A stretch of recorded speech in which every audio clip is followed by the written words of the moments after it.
नमस्कार। रुचिरा भाग 1 के अंतर्गत इसके छठे पाठ का पहला बहुविकल्पीय प्रश्न है, तरंगई इस शब्द का क्या अर्थ है। इसके लिए 4 विकल्प दिए गए हैं। फलों से, लोगों से, नौकाओं से या लहरों से।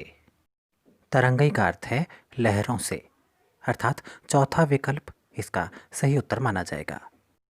दूसरे प्रश्न में समुद्र तटे जनाः किमर्थम आगच्छन्ति।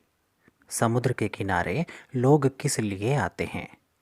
पर्यटनाय घूमने के लिए, भोजनाय भोजन करने के लिए, पठनाय पढ़ने के लिए या क्रीडनाय खेलने के लिए।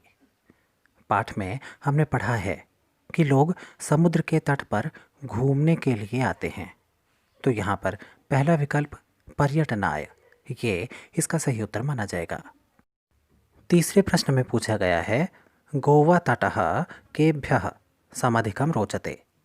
गोवा का जो समुद्र तट है वो किनके द्वारा सबसे अधिक अच्छा माना गया है, किन्हें सबसे अधिक अच्छा लगता है। बालकेभ्यः बच्चों को, छात्रेभ्यः छात्रों को या विद्यार्थियों को, विदेशी पर्यटकेभ्यः विदेशी पर्यटकों को, विदेशी सैलानियों को, या फिर शिक्षकेभ्यः यानी शिक्षकों को, टीचर्स को। गोवा का समुद्री तट विदेशी सैलानियों को सबसे अधिक अच्छा लगता है, तो यहाँ पर तीसरा विकल्प विदेशी पर्यटकेभ्यः ये इसका सही उत्तर माना जाएगा। अगले प्रश्न में का प्रायद्वीपः कथ्यते, किसे प्रायद्वीप कहा गया है। प्रायद्वीप का अर्थ है ऐसा भूभाग जो 3 ओर से पानी से घिरा होता है। इसके लिए 4 विकल्प हैं, भारत देशः, श्रीलंका, ईरान देशः या अफगानिस्तान देशः।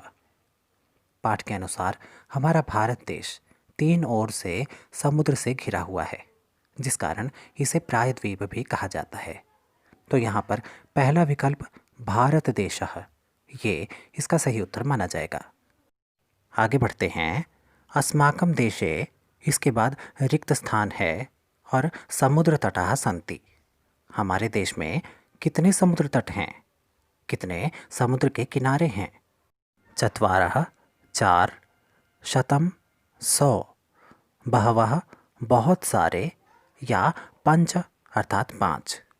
हमारे देश में बहुत से समुद्र के तट हैं, तो यहाँ पर तीसरा विकल्प बहवः ये इसका सही उत्तर माना जाएगा। इसके बाद फिर से एक रिक्त स्थान में नारिकेल फलेभ्यः ज्ञायते, अर्थात नारियल के फलों के लिए किसे जाना जाता है। जुहू तटः, कोच्चि तटः, मुंबई तटः या पुरी तटः।